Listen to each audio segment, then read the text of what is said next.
Hello guys, how are you? कैसे हैं आप सभी? मैं एक बार फिर से परेशान करने आ गया आप लोगों को कोऑर्डिनेट्स के कुछ क्वेश्चन लेकर। कोऑर्डिनेट पार्ट 3, जिसमें मैंने 10 क्वेश्चन को चूज़ किया है। इसके पहले मैंने अभी बनाया था क्वाड्रेटिक इक्वेशन, बट बोल गया था कोऑर्डिनेट। तो चलिए देखते हैं। पहला क्वेश्चन, कोऑर्डिनेट जो है के क्वेश्चन हर पेपर में अब आ रहे हैं। रेलवे में भी आए हैं, एसएससी सीजीएल में भी आए हैं। पहले नहीं आते थे, अब धीरे धीरे नए चैप्टर सब इंक्लूड होंगे। मेंस में भी आएंगे इस बार। मेरा जो अनुमान है, कोऑर्डिनेट के क्वेश्चन आने चाहिए, 5 तो कम से कम आने चाहिए। तो प्रतिबिंब बताना है 3, -5 का। रिफ्लेक्शन पॉइंट बताना है। तो अभी मैंने मूल बिंदु का जो है रिफ्लेक्शन पॉइंट वाले क्वेश्चन डाले हैं, और ये थोड़ा आसान है, अदर वाले थोड़ा टफ हो जाते हैं।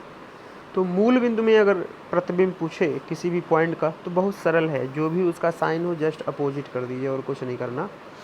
3, -5 है, तो आप जो है उसका साइन 3 है तो -3 कर दीजिए, और -5 है तो +5 कर दीजिए, और कुछ नहीं करना आपको। नेक्स्ट क्वेश्चन, समांतर रेखाओं 3x + 4y - 15 और 9x + 12y - 20 = 0 के बीच की दूरी बताइए। दो रेखाएं हैं। दो रेखाएं हैं, समांतर हैं, पैरेलल हैं, इनके बीच की दूरी बतानी है। तो अब इसमें जो भी फार्मूला लगा हो, लेकिन मैं आपको बताता हूँ। सबसे पहले इक्वेशन लिखिए आप। 3x + 4y - 15 = 0। ये इक्वेशन आपने लिख ली। अब इसकी कंपैरिजन करिए, ax + by + c = 0 से कंपैरिजन करेंगे तो a बराबर आ जाएगा 3, ठीक है मित्रों, और b बराबर आ जाएगा आपका a1 भी लिख सकते हैं, क्योंकि 2 बार कंपैरिजन करनी होगी, 2 इक्वेशन है। a1 भी लिख सकते हैं, a1x + b1y + c1, या ये भी लिख लें, कोई दिक्कत नहीं है। याद रखना पड़ेगा आपको, b बराबर 4 और c बराबर -15, ठीक है। तो एक फार्मूला होता है, जैसे एक मूल बिंदु से डाले गए किसी भी लाइन पर, मूल बिंदु पर डाले गए लंब की मेजरमेंट या माप का फार्मूला P बराबर होता है C/√a² + b²। मतलब एक बिंदु है और एक लाइन है, इस पर डाले गए जो लंब की माप, इसका जो माप है, मेजरमेंट है, वो इस फार्मूले से निकलेगा। P1 = C/√a² + b², ठीक है। तो अभी a बराबर आपका आया था 3, a बराबर आया था आपका 3, और b बराबर आया था आपका 4, और c बराबर आया था आपका -15, ठीक है। तो फार्मूला लगाएंगे आप। P1 बोले तो परपेंडिकुलर, P बोले तो परपेंडिकुलर, परपेंडिकुलर की माप P1 बराबर C/√a² + b²। तो C है आपका -15/√a² + b²। तो नीचे 5 आ जाएगा, -15/5 -3 आ जाएगा आपका। P1 बराबर -3, ठीक है मित्रों। C/√a² + b², 5 5 से 15 -3। अब दूसरी रेखा क्या दी है, दूसरी लाइन की इक्वेशन क्या दी है, 9x + 12y - 20 = 0। इसकी भी तुलना करेंगे। जब ax + by से a बराबर 9 आ जाएगा, b बराबर 12 आ जाएगा, c बराबर -20 आ जाएगा। ठीक है। तो हम फिर फार्मूला लगाएंगे इसमें भी। P2 बराबर C/√a² + b²। तो इसमें c कितना आया था, -20, और अंडरवुड जगह कम पड़ जा रही है, a² बहुत बड़ा लिखता हूँ मैं। a जो है आपका 9 और b जो है आपका 12, तो -20/, ये आपका 144 और 81, 4 1 5, तो ये आपका 15 आ गया। 5 3 15, 5 चौके 20, -4/3। P2 बराबर -4/3, ठीक है। P2 बराबर आया -4/3। P1 बराबर कितना आया था, -3 आया था। तो दो रेखाओं के बीच का फार्मूला होता है P1 माइनस P2, ठीक है। दो समांतर रेखाओं के बीच की दूरी का फार्मूला है। तो P1 जो है आपका आया -3 और माइनस P2 आया है आपका -4/3। सॉल्व कर लीजिए, -3 प्लस 4/3 एलसीएम 3 3 3 -9 प्लस 4, तो आंसर आ गया -5/4, सॉरी -5/3, ठीक है। ये आपका 5/3 इकाई, ठीक है। साइन को हटा देंगे। तो इस तरह आप किसी भी दो रेखाओं के बीच की दूरी का फार्मूला लगा के दो रेखाओं के बीच की दूरी निकाल सकते हैं। चलते हैं अगले क्वेश्चन की यात्रा में। 1 सेकेंड।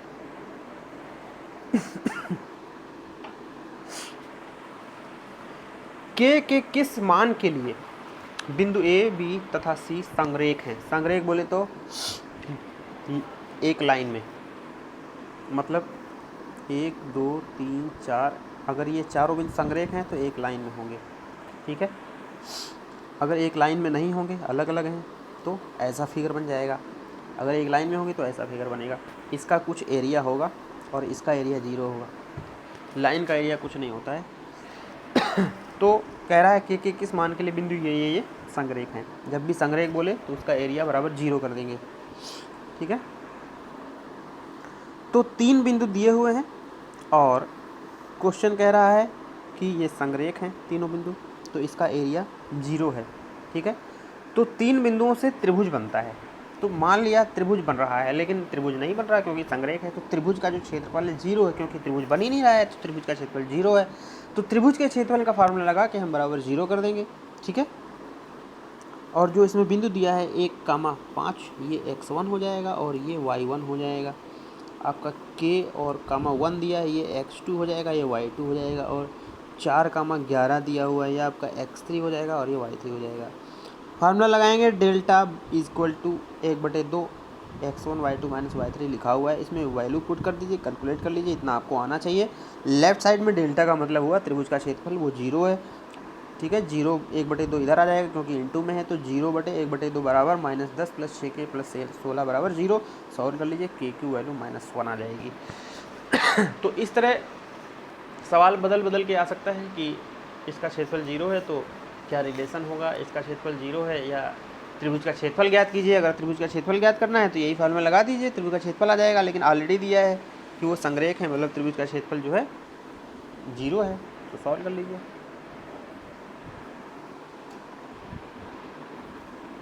चलिए क्वेश्चन नंबर 4, उस रेखा का इक्वेशन ज्ञात कीजिए जो 2 3 से होकर जाती है और जिसकी प्रवणता 5/4 है। तो मैंने कोऑर्डिनेट का जो है प्रवणता नहीं बताया आपको।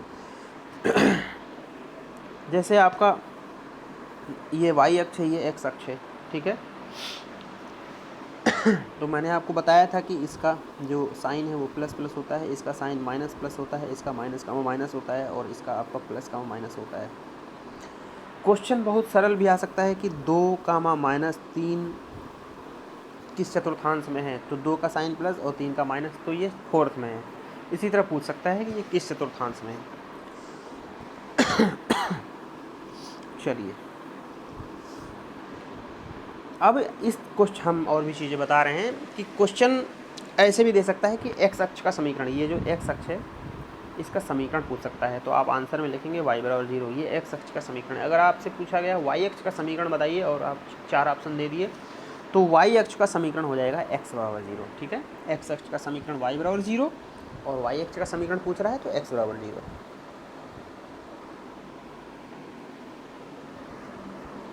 ठीक है मित्रों, अब हम आते हैं स्लोप पे, ठीक है। ये एक रेखा है, अगर इसका स्लोप ज्ञात करना है तो ये एंगल है, ठीक है। तो जो है आपका tan थीटा बराबर क्या होता है, लंब बटे आधार होता है, ये लंब और ये आधार, ठीक है। तो स्लोप एक प्रकार से ढाल होता है, ठीक है। स्पर्श ज्या जो tan थीटा है वो स्लोप से रिलेटेड है। तो स्लोप एक प्रकार से इस जो है ढाल होता है, रेखा का जो ढाल होता है वो स्लोप होता है। तो स्लोप जो है 3 तरह से निकल सकता है। अगर ये थीटा दिया है और रेखा का स्लोप निकालना है तो कुछ नहीं करना, टेन थीटा निकाल दीजिए, यही स्लोप है, टेन थीटा ही आपका स्लोप है, क्योंकि टेन थीटा बराबर लंब बटे आधार होता है। या तो ये दिया हो और ये बेस दिया हो तब भी आपका स्लोप निकल आएगा, या तो ये एंगल दिया हो। ठीक है, तो स्लोप निकालने के कई तरीके हैं, हम स्लोप पे ही चर्चा कर लेते हैं। एग्ज़ाम में क्वेश्चन ऐसे भी आ सकता है कि 2,3 बिंदुओं 2,3 और 4,-5 से होकर जाने वाली रेखा का स्लोप बताइए। ठीक है, तो अगर दो बिंदु दिए हुए हैं और आपका स्लोप पूछ रहा है तो सिंपल सा फार्मूला लगेगा y2 माइनस y1 बटे x2 माइनस x1। ये x1 हो जाएगा, ये y1 हो जाएगा, ये x2 हो जाएगा और ये y2 हो जाएगा। वैल्यू पुट कर लीजिए, सॉल्व कर लीजिए। एक मेथड ये है स्लोप निकालने का। दूसरा मेथड मैंने ये बताया कि थीटा बराबर अगर 45 दिया है तो स्लोप हो जाएगा m बराबर m, स्लोप को m से प्रदर्शित करते हैं, डिनोट करते हैं। तो m बराबर एक तो वो फार्मूला बताया, दो बिंदु अगर दिए हुए हैं। दूसरा ये अगर थीटा दिया है तो m जो है आपका स्लोप जो है टेन थीटा हो जाएगा, टेन 45, तो स्लोप आपका 1 आ गया। एक मेथड ये है। तीसरा मेथड स्लोप कैसे निकलता है, तो स्लोप वही है लेकिन किस मतलब कितने कैसे आपके पास जो है वो हैं, सोर्सेज कैसे हैं। तो पहले बिंदु दिए हुए थे तो स्लोप उस तरह निकलेगा, जब एंगल दिया है तो स्लोप ऐसे निकलेगा। लेकिन अब न बिंदु दिया है ना आपका एंगल दिया है, अब इक्वेशन दिया है, रेखा का इक्वेशन दिया है 2x प्लस 3y प्लस 5 बराबर 0। एक रेखा का इक्वेशन दिया है, इसका स्लोप कैसे निकलेगा। तो इसमें सोर्सेज आपके दूसरे हो गए, तो इस स्लोप m बराबर हो जाएगा आपका माइनस x का कोफिशिएंट, x का गुणांक बटे y का गुणांक। ठीक है, जब भी आपका इक्वेशन देगा तो स्लोप आपका ऐसे निकलेगा। अब सवाल ऐसे भी बन सकता है, देखिए मैं कुछ तथ्य बता रहा हूँ। अगर दो रेखाएं एक दूसरे के समांतर हैं तो ये रिलेशन क्रिएट होता है। इसका स्लोप अगर मान लीजिए m1 है और इसका स्लोप अगर मान लीजिए m2 है तो दोनों स्लोप आपस में बराबर होंगे, एक रिलेशन ये बनता है। इस पर सवाल बनेंगे, कैसे बनेंगे आगे मैं एग्जाम्पल पेश करूँगा। दूसरी बात यहाँ पर यह आती है, अगर दो रेखाएं एक दूसरे को लंबवत काटती हैं, ठीक है, तो दूसरा रिलेशन यहाँ बनता है कि इसका जो स्लोप है m1 और इसका जो स्लोप है m2, उन दोनों का जो मल्टीप्लिकेशन है वो -1 होता है। ये दो चीज़ें याद रखिए, जब भी दो रेखाएं समांतर हो तो स्लोप उनके बराबर होंगे, और जब भी दो रेखाएं एक दूसरे को लंबवत जो है कट करती हैं तो स्लोप जो है उन दोनों रेखाओं के स्लोप का जो गुणनफल है -1 होगा। तो आपने जाना कि बिंदु दिया है तो स्लोप कैसे निकलेगा, रेखा दिया है, रेखा का समीकरण दिया है, स्लोप कैसे निकलेगा, और आपका एंगल दिया है तो स्लोप कैसे निकलेगा। और अगर दो रेखाएं समांतर हैं तो स्लोप उसमें रिलेशन क्या होगा, दो रेखाएं एक दूसरे के लंबवत हैं। ये क्वेश्चन एग्जाम में आ सकता है कि यदि दो रेखाएं एक दूसरे के लंबवत हैं तो कौन सा रिलेशन सही होगा। ऑप्शन में दिया रहेगा m1 बराबर m2 या m1 बराबर -m2 या m1 फला दिया रहेगा, उसमें आपको पहचानना होगा। तो मैंने बताया लंबवत में ये रिलेशन है, ये रिलेशन चेंज भी हो सकता है, -1 अपान ये m2 इधर आ सकता है, बराबर उधर m1 बचा, ये चेंज कर सकता है, उतना तो आप समझ ही लेंगे। तो ये है आपका स्लोप, और विभिन्न रेखाओं में स्लोप का जो है रिलेशन क्या बनता है आपने समझा। ठीक है, अब आते हैं इस क्वेश्चन पे।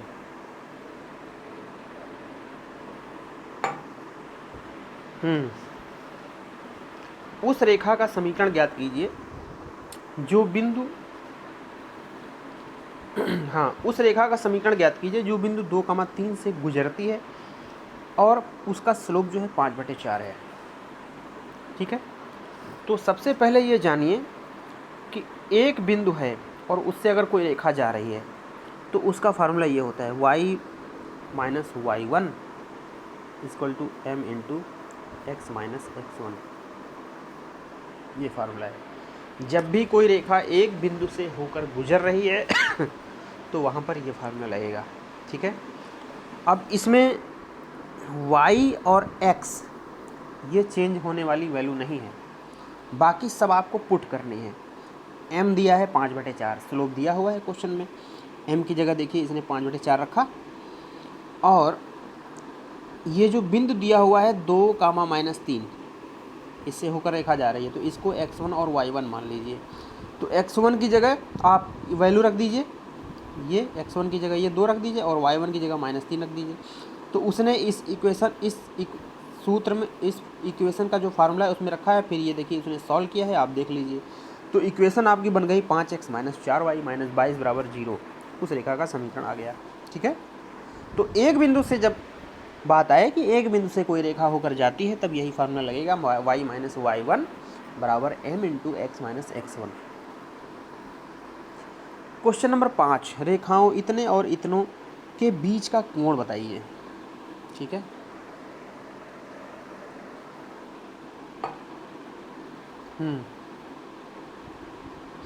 दो तरीके से लगा सकते हैं आप इसको, एक शॉर्ट तरीका है, एक लॉन्ग है।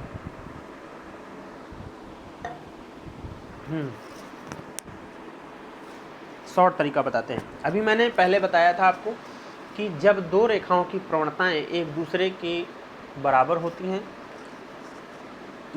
जब दो रेखाएं एक दूसरे के समांतर होती हैं तो उनकी प्रवणताएं बराबर होती हैं। जब दो रेखाएं एक दूसरे के लंबवत हों तो उन दोनों की प्रवणताओं का गुणनफल -1 होता है।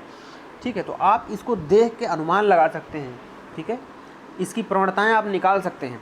पहली जो इक्वेशन है वो आपकी क्या है, ये है। तो इसकी प्रवणता क्या हो जाएगी, m1 - x का गुणांक, x का गुणांक 1 है और y का गुणांक क्या है, 3 है। और दूसरी इक्वेशन में आप देखें, m2 बराबर क्या है, -x का गुणांक 3 है और y का गुणांक क्या है, -1 है। तो -1 कट हो जाएगा, 3 आ जाएगा। m1 आपका -1 है और m2 क्या है, आप देख रहे हैं 3 है। आप कुछ अनुमान लगा रहे होंगे। अगर इन दोनों की गुणा कर दें, m1 m2 की गुणा कर दें, तो -1/3 और गुणे 3, 3 दिन कट जाएगा, तो दोनों का गुणनफल क्या आ गया, -1 आ गया। तो इससे जाहिर होता है कि ये दोनों रेखाएं एक दूसरे के लंबवत हैं, तभी इनकी प्रवणताओं का गुणनफल -1 आ रहा है। तो जब ये एक दूसरे में लंबवत हैं तो इनके बीच का कोण क्या होगा, 90 होगा। जाहिर सी बात है, तीसरा ऑप्शन सही है। ठीक है, ये तो रहा शॉर्टकट। लॉन्ग कट कैसे लगाएंगे, उसमें भी आपको m1 m2 निकालना पड़ेगा। तो m1 आप आया था आपका -1/3 और m2 आया था आपका 3। ठीक है, तो एक फार्मूला होता है tan थीटा बराबर m1 - m2 बटे 1 + m1 m2। ठीक है दोस्तों, तो राइट साइड में आप m1 और m2 की वैल्यू रख दीजिए। ठीक है, ठीक है, तो ऊपर m1 आप ये रखेंगे, सॉल्व करेंगे। जब सॉल्व करेंगे तो नीचे आपका 0 आएगा, बटे में 0 आएगा, 0 से भाग देंगे तो ये क्या होता है, अनंत होता है। और tan 90 की वैल्यू अनंत होती है। ठीक है, tan हटा देंगे तो थीटा बराबर क्या आ जाएगा, 90 आ जाएगा। एक मेथड ये है आपका। चलिए छठे प्रश्न पे आते हैं। क्या हो रहा है, अरे मैं चला नहीं पाता हूँ ज़रा। ठीक है, इतने और इतने से -2, 5 और 6, 20 से गुजरने वाली रेखा 20x + 5y = 3 रेखा पर अभिलंब है, तो b का मान ज्ञात करें। देखिए, दो बिंदु दिए हुए हैं, इनसे होकर जो रेखा है वो इस पे अभिलंब है। ठीक है, तो अब आप थोड़ा सा ध्यान से देखिए, प्रवणताएं कितने प्रकार से निकलती हैं। प्रवणताएं 3 प्रकार से निकलती हैं, या तो दो बिंदु दिए हुए हो, या तो एक दोनों रेखाओं के बीच का एंगल दिया हुआ हो, या तो रेखा का इक्वेशन दिया हो। तो यहाँ पे पहले तो दो बिंदु दिए हुए हैं, उन बिंदुओं से जो रेखा जा रही है वो इस रेखा पर लंब है। ठीक है, दो बिंदु हैं, एक ये बिंदु है, एक ये बिंदु है, इन दोनों से जो रेखा जा रही है, और ठीक है, ये मान लीजिए -2, 5 है, ये मान लीजिए 6, b है, तो इनसे जो होकर रेखा जा रही है वो इस वाली रेखा पर लंब है। ठीक है, तो जब दो रेखाएं एक दूसरे पर लंबवत हों तो प्रवणताओं का गुणनफल क्या होता है, -1 होता है। तो ठीक है, तो दो प्रवणताएं आपको निकालनी हो। एक तो दोनों बिंदुओं से निकाल लीजिए, हमने आपको फार्मूला बताया था कि जब दो बिंदु दिए हुए हों तो फार्मूला होता है y2 - y1 बटे x2 - x1, इससे आपकी प्रवणता निकल आएगी। तो इसमें आप x1 y1 मान लीजिए, x1 आपका -2, y1 5 और इसमें x2 आपका 6 और y2 b। तो इसमें वैल्यू रख लीजिए, m1 आपका निकल आएगा, m1 आपका निकल आएगा, m1 ये आएगा, देखिए उसने निकाला है ये, ठीक है। और अब इसकी प्रवणता अब निकल आई, ये जो दो बिंदुओं से रेखा जा रही थी, अब इसकी निकालेंगे, ये जो इक्वेशन दी है। तो हमने आपको अभी बताया था कि अगर इक्वेशन दी है तो फार्मूला क्या होता है, -x का गुणांक बटे y का गुणांक। तो x का गुणांक 20 है, y का गुणांक 5 है, तो 5 चौके 20, -4 देखिए निकाला है उसने, ठीक है। अब देखिए ये m2 आ गया, m2 आ गया -4 और m1 जो है आपका ये आ गया, इस फार्मूले से m1 आ गया और दूसरे फार्मूले से -x का गुणांक बटे y का गुणांक से आपका m2 आ गया। अब दोनों रेखाएं चूंकि लंबवत हैं, ठीक है, तो दोनों रेखाएं जब लंबवत हैं तो m1 और m2 का गुणनफल -1 होगा। तो m1 की जगह ये रख दीजिए, ठीक है, m1 की जगह ये रख, देखिए उसने रखा है, और m2 की जगह आप -4 रख दीजिए, देखिए उसने रखा है, और बराबर -1 के किया है, सॉल्व किया है तो b बराबर कितना आ गया, 7 आ गया है। तो ये आपका b की वैल्यू आ गई, ठीक है। अब आते हैं हम 7वें प्रश्न पे। Find the equation of that line which passes through 2, -3, ठीक है, एंड इट्स स्लोप 5/4। उस रेखा का समीकरण ज्ञात कीजिए जो इतने बिंदु से गुजरती है और उसका स्लोप इतना है। मैंने अभी बताया था कि एक बिंदु से अगर कोई रेखा जा रही है तो उसका फार्मूला होता है आपका y - y1 बराबर m × x - x1। तो y और x से कोई मतलब नहीं, m दिया है, m की वैल्यू रखिए और y1 x1, इसको x1 मान लीजिए और y1 मान लीजिए, समीकरण में रख दीजिए, सॉल्व कर दीजिए, आ जाएगा। सेम ऐसा ही सवाल पहले आ चुका है, तो आप ट्राई कीजिएगा। क्वेश्चन नंबर 8, बिंदुओं इतने इतने इतने को मिलाने से बना हुआ त्रिभुज होगा, ठीक है। हमने आपको कोऑर्डिनेट के पार्ट नंबर 1 में बताया था, अगर दो बिंदु दिए हुए हैं, एक बिंदु x1 है, y1 है और एक बिंदु आपका x2 y2 है, दोनों के बीच की दूरी अगर निकालनी है तो फार्मूला होता है √x1 - x2 का whole square plus y1 - y2 का होल स्क्वायर। ये दो बिंदुओं के बीच की दूरी निकालने का फार्मूला है। तो आप जो है 3 बिंदु मान लीजिए, 1 2 7 है, ठीक है, ऐसे त्रिभुज बना लीजिए, 1 2 7 है, 1 4 -1 है और एक है आपका -2 6, इस तरह त्रिभुज बन गया, ठीक है। अब इसके बीच की दूरी निकालिए, इसको x1 y1 मान लीजिए, इसको x2 y2 मान लीजिए, ये दूरी निकाल लीजिए। उसके बाद इसके बीच की दूरी निकालिए, इसको x1 y1 मान लीजिए, इसको x2 y2 मान लीजिए, फिर इसके बीच की दूरी निकालिए, इसको x1 y1 मान लीजिए, x2 y2 मान लीजिए। कैलकुलेशन है इसमें, देखिए उसने निकाला हुआ है, एक बार ये निकाला, एक बार ये निकाला, एक बार ये निकाला, ठीक है। अब फिर उसने क्या किया है, पाइथागोरस प्रमेय लगाई है।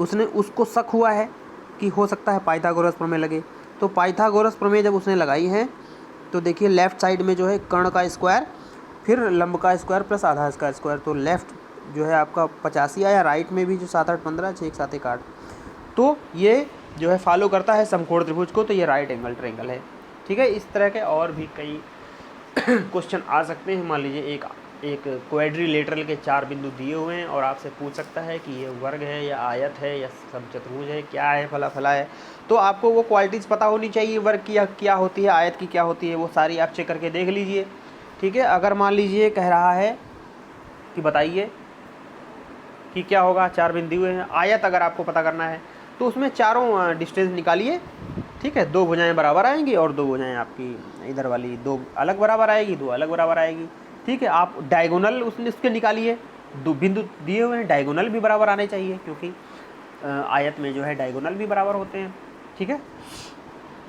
तो इस तरह कई सवाल बन सकते हैं, आपने लगाए भी होंगे हाई स्कूल में। चलिए क्वेश्चन नंबर 9 में आते हैं। त्रिभुज एक है जिसके शीर्ष इतने इतने इतने से गुजरने वाली माध्यिका की लंबाई ज्ञात कीजिए।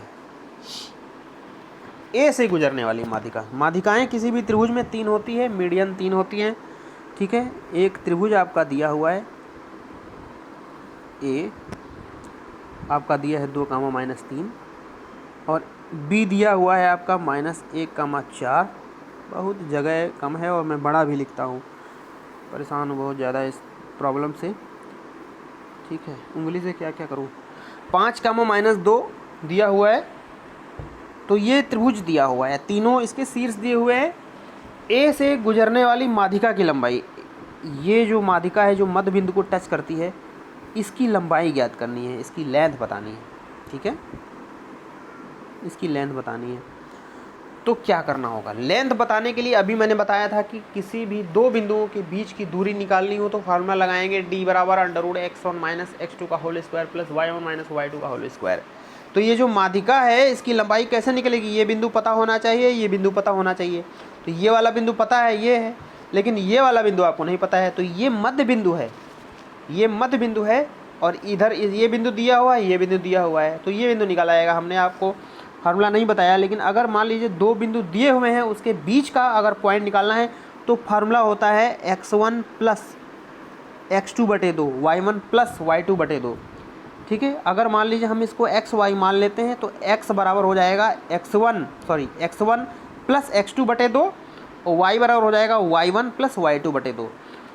तो x जो आपका -1 प्लस 5/2 और y बराबर आ जाएगा 4 प्लस -2/2।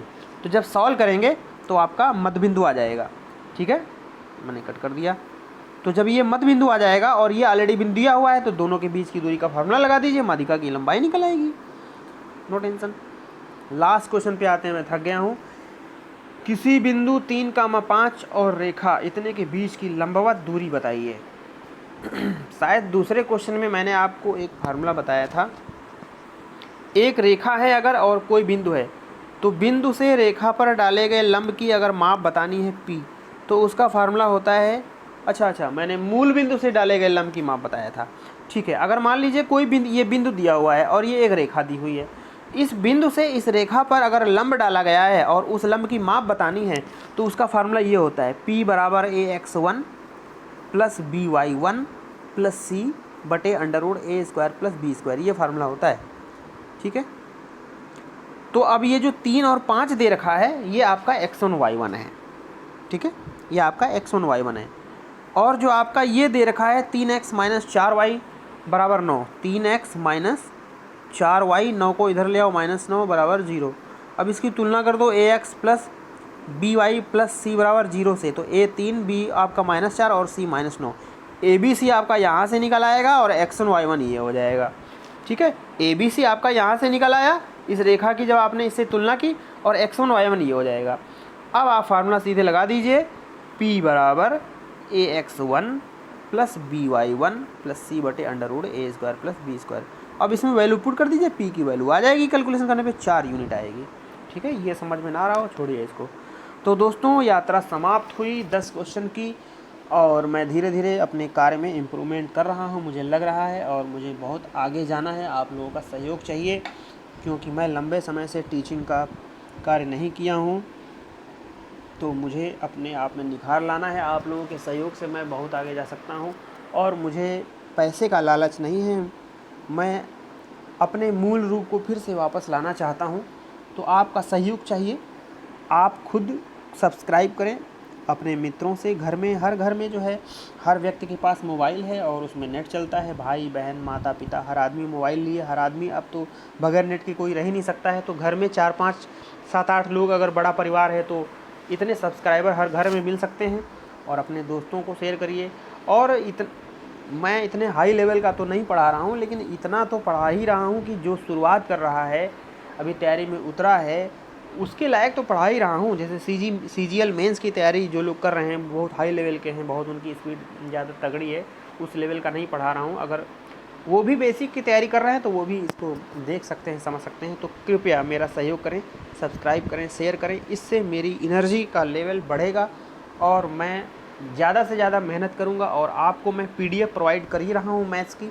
मैं शायद 16 मैथ्स CGL मेंस की PDF प्रोवाइड कर चुका हूँ। 20 का मैंने वादा किया था, तो मैं और प्रोवाइड कर दूँगा, 20 से और ज़्यादा प्रोवाइड कर दूँगा। इंग्लिश के मैं कम दे पाया हूँ, लेकिन मैं इंग्लिश की भी जो है 20 प्रोवाइड करूँगा। अब मैं इंग्लिश पे जो है ध्यान लगाना शुरू करूँगा।